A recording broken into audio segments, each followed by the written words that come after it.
Qu'est-ce qu'un contrat d'assurance vie? Alors tout d'abord, c'est un contrat qui porte mal son nom puisque c'est pas du tout une assurance, c'est un produit d'épargne avec un rendement bien souvent supérieur à celui des livrets bancaires et disponible à tout moment. C'est-à-dire que vous pouvez récupérer vos fonds quand vous le souhaitez, sous environ une semaine. Pourquoi un rendement supérieur au livret?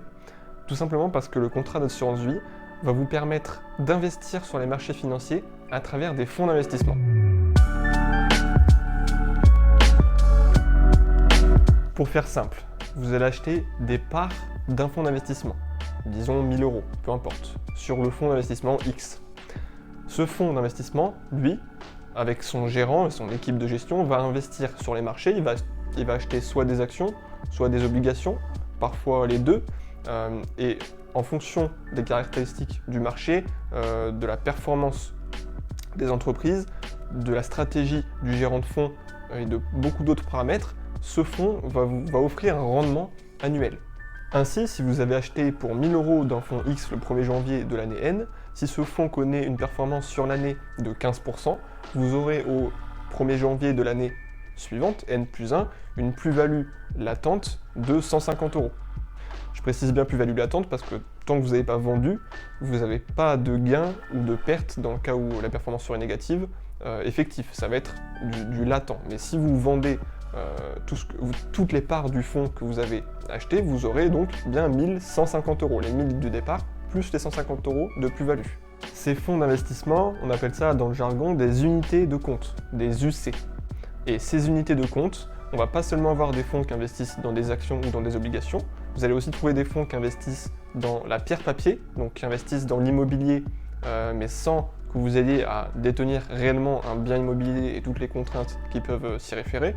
Il y a des fonds d'investissement qui investissent dans des métaux précieux, donc ils vont suivre le cours de l'or, etc. Vous avez aussi ce qu'on appelle des ETF ou des trackers. Ça, j'en parlerai dans une prochaine vidéo pour pas que cette vidéo ne dure 40 minutes, mais vous allez voir, c'est très très intéressant. Le second grand volet de l'assurance vie, c'est ce qu'on appelle le fonds en euros.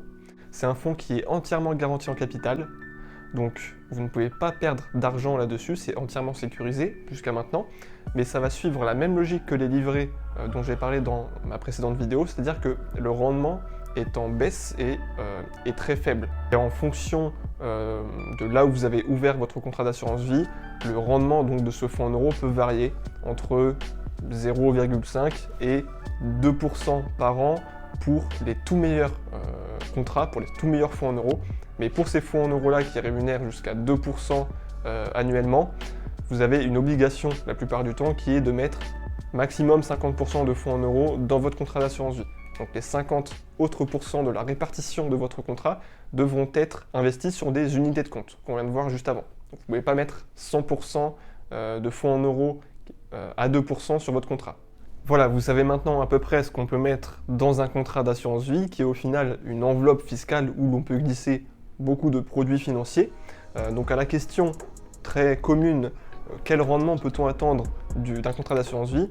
Il n'y a pas de réponse toute faite, la réponse c'est tout dépend de ce que vous allez y mettre. Si vous mettez que du fonds en euros, ou le plus possible, vous allez avoir un rendement qui s'approche de entre 1 et 2%, et au contraire, plus vous allez mettre des unités de compte, plus votre rendement peut exploser à la hausse, mais vous pouvez également connaître des pertes, donc des pertes en capital. Parce qu'il est toujours bon de le préciser, le contrat d'assurance vie est un contrat long terme. L'argent que vous allez mettre dans votre contrat d'assurance vie, vous ne devez pas en avoir besoin immédiatement. Il doit pouvoir être bloqué plusieurs années, 5 ans, 6 ans, 7 ans ou plus, pour espérer avoir une bonne performance. Parce qu'on ne sait jamais ce que peuvent donner les marchés financiers, sur les mois à venir ou sur les 2-3 prochaines années à venir. Donc toujours un horizon d'investissement long terme. Et cet horizon long terme est d'autant plus vrai plus vous mettez d'unités de compte sur votre contrat, puisque évidemment si votre contrat est composé à 100% d'unités de compte, il faut s'attendre à connaître des baisses et des pertes en capital, puisque le marché fluctue, et donc il faut pouvoir avoir un horizon d'investissement important. Alors on va passer aux deux avantages qui font du contrat d'assurance vie un must-have absolu en gestion de patrimoine et en finance. Le premier avantage, c'est l'avantage fiscal. Petite précision, je parle ici des contrats dont les versements ont été faits après le 27 septembre 2017, parce que ça concerne, je pense, le plus grand nombre, mais on a une petite distinction pour les versements qui ont été faits avant. Je ne vais pas en parler dans cette vidéo, encore une fois, pour ne pas allonger la durée, mais je vous laisse vous renseigner si ça vous concerne. on va distinguer deux cas dans le contrat d'assurance vie pour ce qui est de la fiscalité. Premièrement, si votre contrat a moins de 8 ans, donc si vous l'avez ouvert il y a moins de 8 ans, si vous effectuez un retrait, vous allez payer 30% d'imposition sur les bénéfices. Et je précise bien sur les bénéfices seulement. C'est ce qu'on appelle la flat tax. Donc la flat tax est composée de 17,2% de prélèvements sociaux et de 12,8% d'impôt sur le revenu. Bien évidemment, vous n'êtes imposé si et seulement si vous retirez de votre contrat d'assurance vie les fonds pour les verser sur votre compte bancaire. Si les fonds restent dans votre contrat d'assurance vie, bien que vous ayez des plus-values, vous n'êtes pas imposé. C'est seulement quand vous effectuez ce qu'on appelle un rachat. Exemple tout simple, vous avez investi 10 000 € le 1er janvier de cette année, 2021, sur le CAC 40. On va voir que c'est possible, notamment grâce aux ETF. La performance aujourd'hui du CAC 40, quand je tourne cette vidéo, est d'environ 28%. Donc si vous retirez tout ce que vous avez sur votre contrat, ce qu'on appelle faire un rachat total, vous allez retirer les 10 000 € plus vos plus-values qui sont de 2 800 €, puisque la performance est de 28%. Vous paierez donc 30%, comme on vient de le voir la flat tax, sur seulement 2 800 € sur vos bénéfices, ce qui correspond à 840 €. Donc vous allez retirer au total 12 800 € moins 840 €. Par contre, pour les contrats de plus de 8 ans, et c'est là où ça devient particulièrement intéressant, on a un abattement fiscal. Vous n'allez plus payer 30%, donc la flat tax sur les bénéfices, mais 17,2%. Donc les 12%, les 12,8% d'impôt sur le revenu ne sont plus comptés. C'est l'avantage. Donc là, si on reprend le même exemple que tout à l'heure, sur les 2 800 € de bénéfices, vous n'allez pas payer 30%, mais 17,2%, ce qui correspond à 481 € d'imposition sur les plus-values. Et c'est pour ça d'ailleurs qu'il faut ouvrir son contrat le plus tôt possible, c'est ce qu'on appelle dater le contrat, parce que peu importe la date où vous allez investir vos sommes, tant que votre contrat a plus de 8 ans, vous êtes exonéré d'impôt sur le revenu sur les bénéfices. Alors cet avantage fiscal, il n'est pas sans limite. Le plafond de cet avantage, il est de 4 600 € de bénéfices par an pour une personne seule et 9 200 € pour un couple. Donc 4 600 € par an de bénéfices retirés, c'est déjà beaucoup. Donc si vous avez plus que ça, vous pouvez le faire sur plusieurs années, comme ça vous aurez l'abattement à 17,2%. Si vous voulez retirer plus que 4 600 € sur une année, vous serez imposé à 24,7% si votre contrat fait moins de 150 000 €.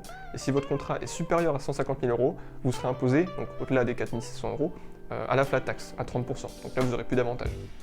Alors, juste une petite information pour terminer cette partie. Si vous êtes très peu imposé, donc si votre tranche marginale d'imposition est de 0% ou de 11%, vous pouvez demander l'imposition sur le barème de l'impôt sur le revenu. Comme ça, vous paierez simplement votre imposition sur le revenu, plus les prélèvements sociaux. Donc ça peut être plus avantageux pour vous si vous êtes imposé à 0 ou à 11%. Au-delà de 11% en termes de TMI, de tranche marginale d'imposition, il vaut mieux prendre la flat tax. Le deuxième grand avantage, c'est l'avantage successoral. En effet, en France, lors d'une succession, on paye généralement 20% de droits de succession à l'État. Là, vous avez un abattement sur le contrat d'assurance vie de 152 500 € par bénéficiaire. Donc c'est tout à fait énorme. Donc ce contrat vous permet, ou permet à un de vos proches, de vous transmettre jusqu'à 152 500 € sans droit de succession, sans payer d'impôt donc sur cette succession. Ensuite, entre 152 500 € et 852 500 €, on va payer 20% de droit de succession, donc le taux classique, et au-delà de 852 500 €, on sera à 31,25% de droit de succession, mais là c'est pour vraiment les très gros contrats. Une seule limite à cette règle a été fixée pour éviter les abus. Il faut que les versements aient été faits sur le contrat d'assurance vie avant les 70 ans du détenteur du contrat. Si les versements ont été faits après les 70 ans de la personne qui détient le contrat, donc sur le contrat d'assurance vie, l'abattement n'est plus de 152 500 € par bénéficiaire, mais de 30 500 € divisé entre tous les bénéficiaires. Donc là, c'est vraiment beaucoup moins intéressant pour le coup. C'est pour ça qu'il est préférable pour les contrats d'assurance vie, en termes de succession, d'effectuer ces versements avant 70 ans. Donc voilà, ces deux avantages, l'avantage fiscal et successoral, combinés au fait qu'on puisse avoir une très grande liberté dans le choix des supports d'investissement, plus le fait qu'on puisse retirer son argent quand on veut, sous quelques jours, font du contrat d'assurance vie un véritable couteau suisse patrimonial, et ce, peu importe votre avancée en termes de constitution de patrimoine. C'est vraiment un produit indispensable, évidemment, dès lors que vous avez constitué votre épargne de précaution.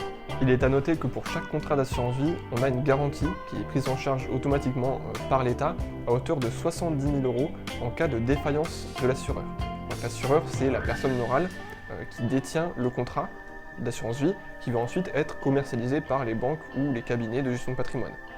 Par exemple, si vous avez ouvert une assurance vie chez Boursorama, l'assureur, ça va être Generali. Si Generali fait faillite, votre contrat est assuré par l'État à hauteur de 70 000 €. C'est pour ça qu'il est conseillé, lorsqu'on dépasse 70 000 € sur un de ces contrats d'assurance vie, de détenir plusieurs contrats d'assurance vie chez différents assureurs, pour bénéficier à chaque fois de la garantie par l'État, puisque évidemment cette garantie n'est valable que pour un assureur. Donc on conseille de diversifier ces assureurs. Et petite chose que je n'ai pas précisée, il n'y a pas de plafond sur le contrat d'assurance vie, vous pouvez mettre autant d'argent que vous voulez, mais du coup pas plus de 70 000 €, c'est ce qui est conseillé, et il n'y a pas de limite dans le nombre d'assurances vie que vous pouvez détenir. Voilà, j'en ai fini pour cette vidéo assez dense sur l'assurance vie. N'hésitez pas à revoir certains passages si des infos vous ont semblé compliquées.